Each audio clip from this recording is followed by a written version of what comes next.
بسم اللہ الرحمن الرحیم۔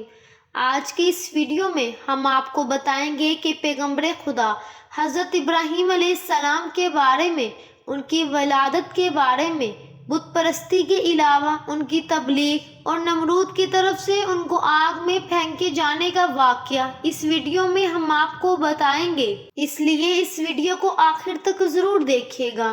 نمرود ملک بابل کا بادشاہ تھا۔ بابل کے موجود نام عراق ہے۔ نمرود انتہائی مغرور شخص تھا، اور جب اس کی ابتدا کا دائرہ وسیع ہو گیا تو لوگوں سے کہنا شروع کر دیا کہ اس کی پرستش کرے، کیونکہ لوگ پہلے ہی غیر اللہ اور لکڑی سے بنے ہوئے بتوں کی پرستش کیا کرتے تھے، لہٰذا وہ بھی آسانی سے خدا ماننے پر آمادہ ہو گئے۔ لوگوں کی اس کی گمراہی اور ضلالت کی زندگی بسر کرتے ہوئے ایک عرصہ ہو گیا، اور وہ اللہ کو بالکل ہی بھلا چکے تھے۔ پروردگار عالم نے اس قوم کی ہدایت اور رہنمائی کے لیے ان میں اپنا نمائندہ بھیجا۔ نمرود کے دربار میں نجومی بھی تھے۔ ایک نجومی نمرود کے دربار میں بڑا مقام و متعلق رکھتا تھا، اور وہ نمرود کے بہت قریب تھا۔ ایک دن اس نے نمرود سے کہا، ایک بات عرض کروں؟ تو نمرود نے کہا، نجومی نے بتایا کہ آپ کی سلطنت میں ایک بچہ پیدا ہونے والا ہے، وہ بت پرستی کو ختم کر دے گا اور لوگوں کو اپنے دین کی جانب بلائے گا، اور آپ کی حکومت ختم کر دے گا۔ یہ سن کر نمرود نے اپنے دربار کے دوسرے نجومیوں کی طرف دیکھا۔ سب نجومیوں نے پہلے نجومی کی تائید کی۔ نمرود یہ سب سن کر دل ہی دل میں گھبرایا، اور پھر غصے میں آ کر حکم دیا کہ عورتوں اور مردوں کو ایک دوسرے سے الگ کر دیا جائے، تاکہ ایسا کوئی بچہ وجود میں آئے ہی نہ پائے، اور حکم دیا جو بھی بچہ پیدا ہو اسے قتل کر دیا جائے۔ نمرود کے منہ سے اس حکم کا نکلنا تھا کہ بابل میں پیدا ہونے والے بچے قتل کیے جانے لگے۔ کہتے ہیں کہ نمرود کے حکم پر اس مردود کے جلادوں نے 1,00,000 بچے قتل کیے۔ نادان نمرود یہ سمجھتا تھا کہ اس طرح سے وہ خدا تعالیٰ کے ارادے کی آگے بد باندھ سکے گا۔ اسی ملک بابل میں ایک خاتون تھی جس کا نام تاریخ میں نونا بتایا ہے۔ نونا اس وقت حاملہ تھی، لیکن ان کے حمل کے آثار کو اللہ نے چھپا دیا۔ جب ان کے بچے کی پیدائش کا وقت آیا تو وہ نمرود کے خوف سے شہر سے باہر چلی گئی اور وہاں پہاڑ کے ایک غار میں پناہ لے لی۔ انہوں نے اپنے بچے کو اسی غار میں جنم دیا، اور پھر بچے کو لٹا کر پھر دوبارہ اللہ تعالیٰ سے دعا مانگنے لگی، اے خدا، میں اپنے جگر کے ٹکڑے کو اس غار میں لٹا کر جا رہی ہوں، ان ظالموں سے تو ہی اس کو بچانا جو معصوموں کے خون کے پیاسے ہیں۔ پھر انہوں نے بچے کو بوسہ دیا اور غار کے تہہ خانے کو پتھروں سے بند کر دیا اور واپس شہر کو لوٹ گئی۔ جب دوسرے دن گھر میں اپنے بچے کو دیکھنے آئی تو دیکھا ان کا بچہ انگوٹھا چوس رہا ہے۔ اس بچے کے انگوٹھے سے دودھ جاری تھا۔ یہ بچہ کوئی اور نہیں بلکہ حضرت ابراہیم علیہ السلام تھے۔ اللہ رب العزت نے حضرت ابراہیم علیہ السلام کے انگوٹھے میں دودھ پیدا کر دیا تھا، اور یوں حضرت ابراہیم علیہ السلام کو غذا پہنچتی رہی۔ اس غذا سے حضرت ابراہیم علیہ السلام دن میں اتنا بڑھتے تھے کہ جہاں ایک عام بچہ مہینے میں بڑھتا ہے۔ آپ علیہ السلام کی ماں آپ کو دیکھنے کی غرض سے روزانہ غار میں آتی۔ جب آپ علیہ السلام کی عمر 2 سال ہو گئی تو وہ باتیں کرنے لگے، اور جب آپ کی عمر 7 سال کو پہنچی تو آپ کی والدہ نے بڑی بڑی باتیں اور اخلاق سکھانے لگی، کمزوروں کی مدد کرنا، اور اللہ رب العزت کے گزرے ہوئے پیغمبروں کے واقعات سنایا کرتی۔ مگر انہیں کیا معلوم تھا کہ وہ جس بچے کی تعلیم اور تربیت میں لگی ہوئی ہیں وہ خود ہی ایک پیغمبر ہے۔ آپ علیہ السلام نے اپنی زندگی کے 13 سال اسی گھر میں گزارے۔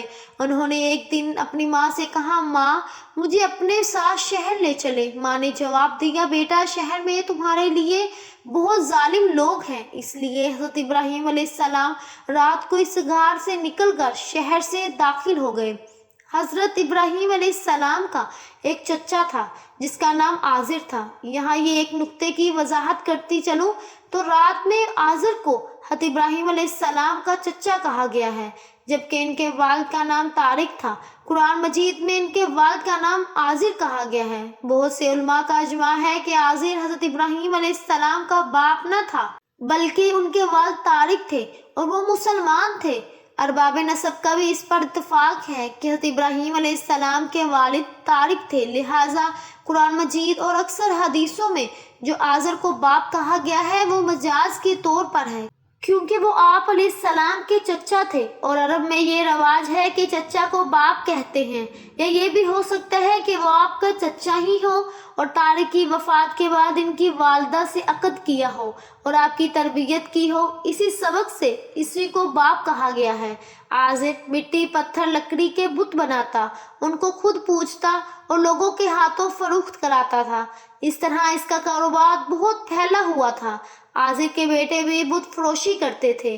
جب حضرت ابراہیم علیہ السلام گھر سے نکل کر اپنے چچا آزر کے پاس پہنچے تو آزر انہیں دیکھ کر حضرت ابراہیم علیہ السلام کو دیکھ کر کہنے لگا کہ آپ بھی میرے بیٹوں کے ساتھ بت بیچنے کے لیے جایا کرو۔ حضرت ابراہیم علیہ السلام نے بتوں کے گلے میں رسی ڈالی اور انہیں زمین پر گھسیٹتے ہوئے لے گئے، جس سے وہ مٹی، کیچڑ اور کوڑا کرکٹ سے آلودہ ہو گئے۔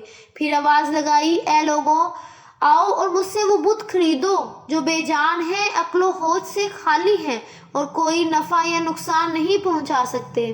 بتوں کے ساتھ حضرت ابراہیم علیہ السلام کا یہ سلوک بت پرستوں کی نظر میں بے حد توہین اہمیت تھا۔ پھر بات یہاں تک آ پہنچی، اعظم نے حضرت ابراہیم علیہ السلام کو اس بارے میں نصیحت کی۔ ایک دن حضرت ابراہیم علیہ السلام نے اپنے چچا سے پوچھا، چچا جان، آپ لکڑی اور مٹی کے بت بناتے ہیں جو نہ بول سکتے ہیں، نہ سن سکتے ہیں، نہ آپ کو کوئی نفع یا نقصان پہنچا سکتے ہیں۔ اعظم نے چونک کر پوچھا، کیا تم ہمارے خداؤں کو نہیں مانتے؟ دیکھو، آئندہ اس طرح کی بات زبان پر نہ لانا ورنہ تمہیں سزا ہوگی۔ اس کے بعد حضرت ابراہیم علیہ السلام لوگوں سے مخاطب ہوئے اور کہا، پرستش اور سجدے کے لائق نہ نمرود ہے اور نہ یہ بت ہیں، لائق عبادت صرف اللہ تعالیٰ کی ذات ہے جس نے ساری کائنات کو بنایا، جس نے پوری دنیا کو پیدا کیا۔ حضرت ابراہیم علیہ السلام کا نام اور پیغام تیزی سے پھیلنے لگا، لوگ ان کی بات غور سے سننے لگے۔ جب ان کی شہرت نمرود تک پہنچی تو اس نے اپنے دربار کے لوگوں سے پوچھا، یہ کون نوجوان ہے جس نے ایک ہنگامہ کھڑا کر دیا ہے؟ درباری بولے، اس کا نام ابراہیم ہے جو آزر کے گھر میں جوان ہوا ہے۔ نمرود نے حکم دیا کہ اسے فوراً میرے سامنے پیش کیا جائے۔ نمرود کے بھیجے ہوئے لوگ حضرت ابراہیم علیہ السلام کے پاس آئے اور انہوں نے نمرود کا پیغام انہیں پہنچایا۔ حضرت ابراہیم علیہ السلام نمرود کے پاس پہنچے۔ نمرود نے پوچھا، نوجوان، تم جس خدا کی بات کرتے ہو وہ کون ہے؟ تو حضرت ابراہیم علیہ السلام نے جواب دیا، میرا خدا وہ ہے جو لوگوں کو زندگی اور موت دینے کی قدرت رکھتا ہے۔ نمرود نے کہا، یہ تو میں بھی کر سکتا ہوں، اور اس نے ایک ایسے مجرم کو آزاد کر دیا جسے موت کی سزا کا حکم سنایا جا چکا تھا، اور ایک ایسے آدمی کو پھانسی دے دی جس کا کوئی جرم نہیں تھا۔ پھر کہنے لگا، اب بولو، میرے خدا ہونے میں تمہیں کیا شک ہے؟ میں بھی تو جس کو چاہوں زندگی بخش دوں اور جس کو چاہوں موت بخش دوں۔ حضرت ابراہیم علیہ السلام نے فرمایا، اگر تو سچا ہے تو جس کو قتل کیا ہے اس کو زندہ کر کے دکھا۔ پھر فرمایا، میرا رب سورج کو مشرق سے نکالتا ہے اور مغرب میں غروب کرتا ہے، تو اسے مغرب سے نکال کر دکھا۔ نمرود سے اس سوال کا جواب نہ بن سکا اور وہ شرمندہ ہو گیا۔ اس وقت حضرت ابراہیم علیہ السلام کی والدہ نے نمرود سے کہا، بادشاہ سلامت، مجھے اجازت دے دیں کہ ابراہیم علیہ السلام کو اپنے ساتھ لے جاؤں، کیونکہ یہ بھی ناسمجھ ہے، بچہ ہے۔ آزر بولا، بادشاہ سلامت، آپ ابراہیم علیہ السلام کو گھر جانے کی اجازت دے دیں، میں اسے آپ کی اور بتوں کی توہین سے باز رکھنے کی ضمانت دیتا ہوں۔